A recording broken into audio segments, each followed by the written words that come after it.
Welcome to the Steven Universe Retrospective. Steven Universe is a show I've been following since sometime in its second season, and with the semi-recent ending of its epilogue series, Steven Universe Future, I've decided to rewatch the whole thing in full. Now, I should also mention that for the most part, this video runs with the assumption that you've at least seen the show before, and due to the nature of this video, it will also be full of spoilers, so if you haven't finished the main series or seen any of it at all, I'd advise you go finish it, or at least start it. In this video I'll be going through each season of the main series and explaining my various issues with each one.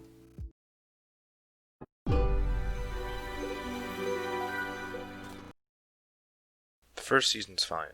The objective of this season should have been to introduce us to the characters and the world while easing us into the story, and it accomplishes that pretty well. We meet every resident of Beach City on top of our main cast.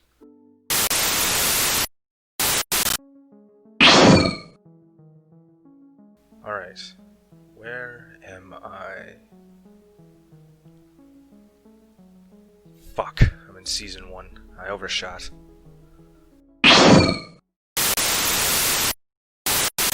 The narrative starts to pick up for the first time when we meet Lapis in the episodes Mirror Gem and Ocean Gem. These episodes end with Lapis flying back to the Gem homeworld. This season, on two separate occasions, introduces us to interesting characters and then takes them away, first being Lapis and the second being Peridot. It's not until the end of the season that all these elements come together and create a plot-filled two-parter season finale, featuring a battle between the Rebel Crystal Gems and the Loyal Homeworld Gems.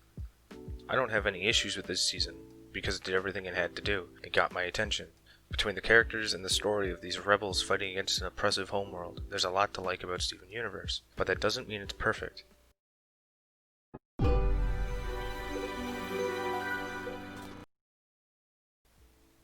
The season has a strong start. The first episode, full disclosure, is a direct continuation of where season 1 ended. Steven has the realization that gem stuff is dangerous and makes the decision to try and become more responsible. Following this is the episode Joyride. In this episode, the cool kids notice that Steven seems stressed and take him on a joyride in an attempt to get him to relax. However, during their night out, they find Peridot's escape pod.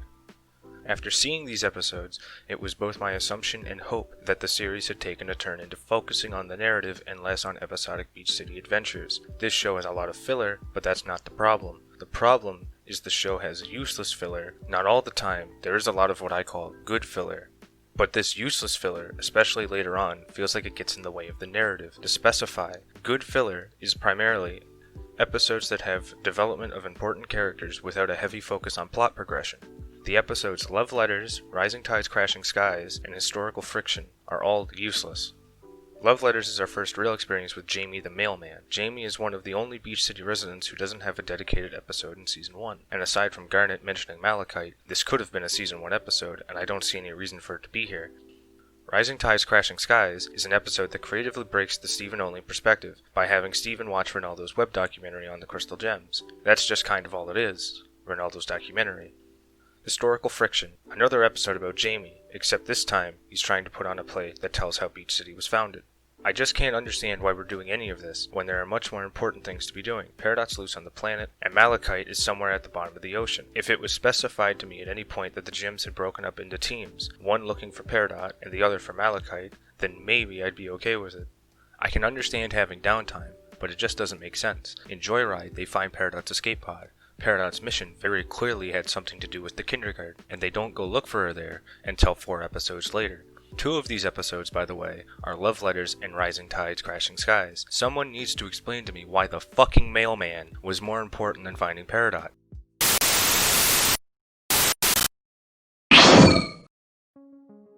Shit, I'm still early. But while I'm here, yes, I know that Jamie is important in Season 4 because he gets abducted, but so many other characters I already know and care about are also abducted. So getting to know him doesn't really make the scene more impactful and raise the stakes. But I digress. The gems finally capture Peridot in the episode Catch and Release. Steven gains the trust of Peridot in When It Rains, and she tells him all about the cluster, a giant gem created from a bunch of shattered gems embedded in the Earth's crust. If it forms, it could destroy the planet. The rest of the season focuses on this.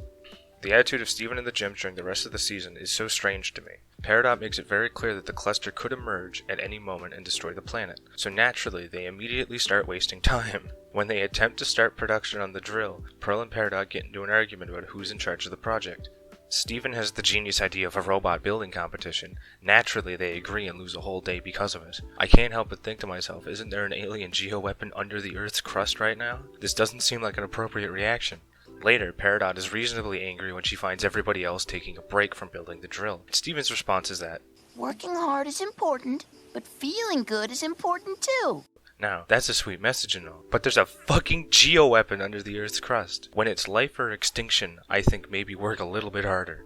You might have been expecting me to mention Steven's birthday as a waste of time. It has one redeeming quality, however. It at the very least mentions that Peridot is working on the drill during it. I don't think the birthday's a good use of their time, but at least it's not like nobody's doing any work. You could also claim that the answer is a waste of time, but seeing as it's late at night / early morning, and I wouldn't expect Steven to be working on the drill all night, I expect the gems to do that, it also gets a pass. So Season 2. It has a few useless episodes, and the main cast behaves strangely towards a potential Earth-ending threat. It also includes Peridot's redemption, which I like more than most of the season. No reason, I'm just basic and like Peridot.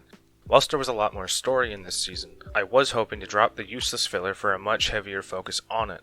But despite all of this, I thought it was fine. I have my issues, but I don't hate it.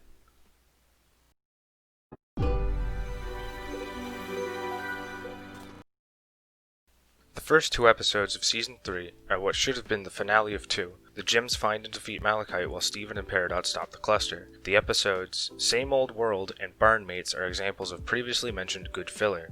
These episodes consist of Steven helping a recently freed Lapis find a home on Earth. He offers her a spot at the barn, where Lapis comes face to face with Peridot, and things naturally become rather tense, as the last time they encountered each other, Jasper and Peridot were holding her captive on the ship as an informant. These episodes serve to give Lapis some much needed development. Lapis is very cold to Peridot as she believes she hasn't changed. During Barnmates, Steven helps Peridot show Lapis she has changed. By the end of the episode, Lapis agrees to give Peridot a chance and try living at the barn. For most of the season, we get good filler. Episodes like Mr. Greg Too Short to Ride and Steven vs. Amethyst are a few examples. But we do have some useless filler. The episodes Restaurant Wars and Kiki's Delivery Service focus on the Fryman and the Pizzas, 2 groups of characters who don't matter enough to give 2 episodes to. And if you want to say they have important messages or they're somehow connected to somebody's development, why couldn't we do any of that with more important characters? We're in Season 3 now. We don't have time for useless filler taking up slots. Filler needs to be meaningful. Having episodes that are almost completely detached from everything else is a waste of a slot. The filler needs to feel important in its own way,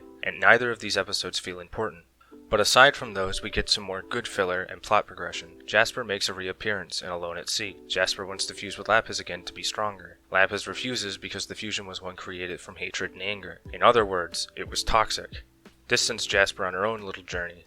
TLDR, Jasper views fusion as a cheap trick to make weak gems stronger. She gets her ass beat by Garnet, she fuses with Lapis for power, Lapis instead traps them both at the bottom of the sea. They later unfuse, Jasper pleads for them to refuse, Lapis says no. Jasper proceeds to build an army of corrupted gems. Amethyst and Steven fuse, beat Jasper's ass again, and Jasper fuses with a corrupt gem out of desperation, which leads to her own corruption. I think you maybe could have done something more interesting with Jasper than just get rid of her, but I don't have that much of an issue with Jasper's corruption.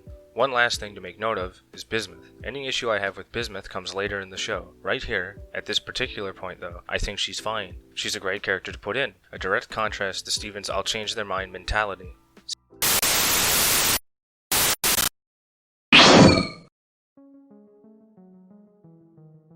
Ah, here we are. So, whilst I still agree with him, me, us, I do have a couple of other things I'd like to mention. Throughout the show, Steven deals with people the same way every time. He wants to talk it out, he wants to change their mind, and this isn't a bad thing, it just never changes. He never develops beyond this mindset, and that's because nobody ever really challenges it, except for Bismuth and Jasper. But the show forcefully gets rid of them both. Jasper gets herself corrupted out of desperation, and Bismuth gets real murdery, and Steven poofs her in self-defense. I'm bringing this up because I believe Steven is too willing to give people a chance. I'm not saying he shouldn't give people a chance, but he needed to learn that he can't change everyone's mind, and sometimes you need to be willing to apply force, whether that be poofing or shattering.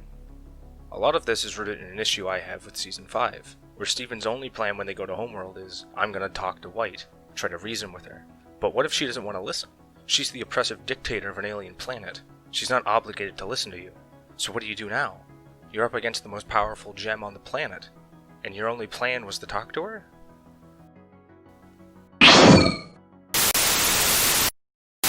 Season 3 is no worse than 2. The main difference is the useless filler is annoying me more. But once again, it's fine.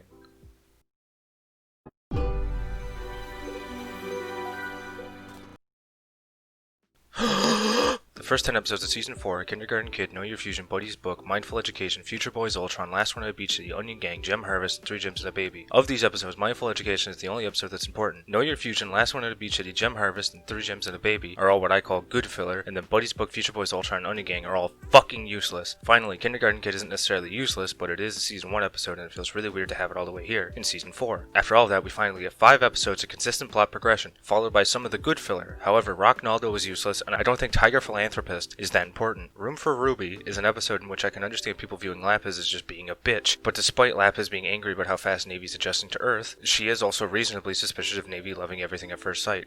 The rest of the season is fine. I have no issue with it. I don't really have a lot to say about this season, and I'm not entirely sure why. It's probably because despite me giving it shit until Steven's dream, it's a filler arc.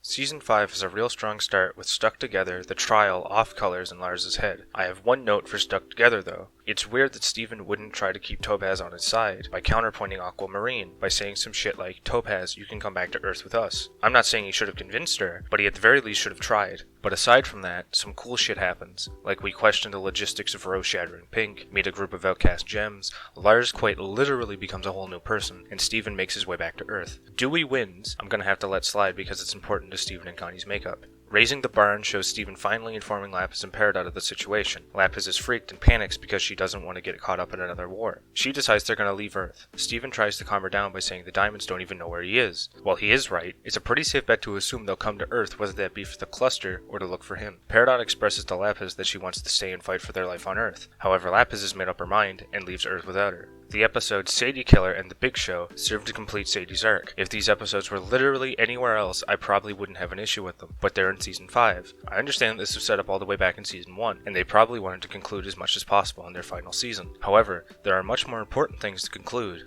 Things that would have benefited from extra time. In Your Mother and Mine, I feel like we already know everything Garnet says about Rose, so I'm not sure if I can agree with the recap. I mean, yes, the off-colors don't know, but we as an audience do, and Garnet telling them the story of Rose doesn't seem to have any real impact on the story. It's really just Garnet clearing up a misconception. It's not like it was preventing them from getting back to Earth or anything. Letters to Lars is a Dewey episode disguised as a Lars episode. It's basically just Dewey finding a new job. But like I said about Sadie Killer and The Big Show, we have more important storylines to conclude. Dewey getting a new job isn't something I need to see anyways. We as an audience can assume that he just got a new one after he lost his old one. Maid of Honor. Bismuth returns like one episode away from the beginning at the end. I wish we got some more time with Bismuth before shit hit the fan. Like if we're gonna bring her back, we should have done it well before this.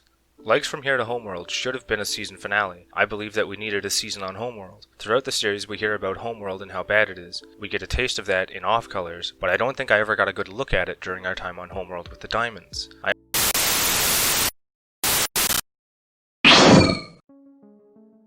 In hindsight, it's probably because showing the Diamonds being oppressive dictators and treating people like shit would make it harder for us to get behind redeeming them and make their redemptions in the upcoming episodes even less believable.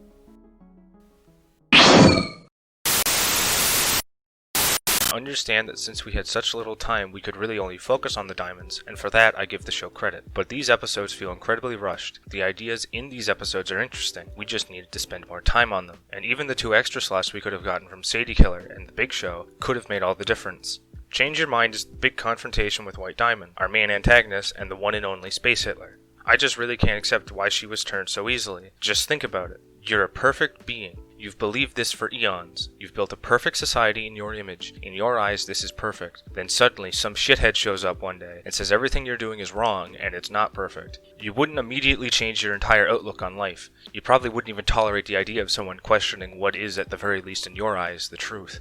I'm not saying you couldn't redeem her, but redeeming this character in a believable way would require more time. It just doesn't make any sense that it would be that simple. The biggest problem with Season 5 is wanting to conclude everything, because in doing that they give the main story arc less time to conclude, and makes it more rushed than it had to be. Wanting to conclude everything is good, and to their credit, I'm sure they tried their best, but ultimately, they delivered what I believe to be an underwhelming conclusion to a show that could have been great.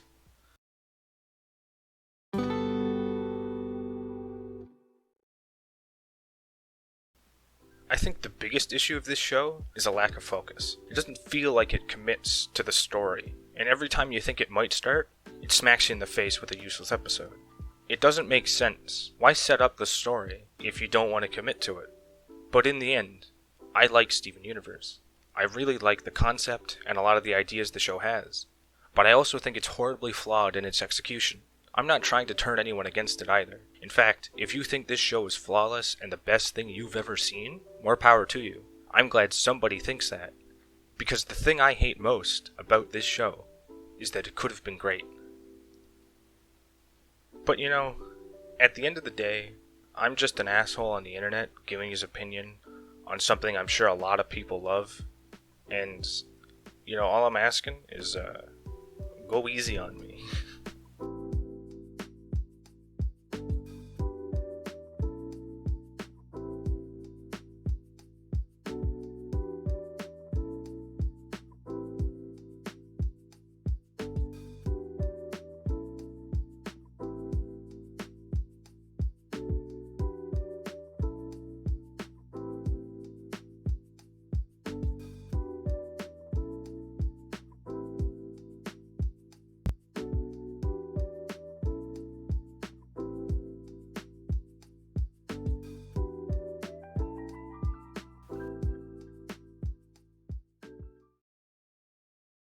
It could have been great!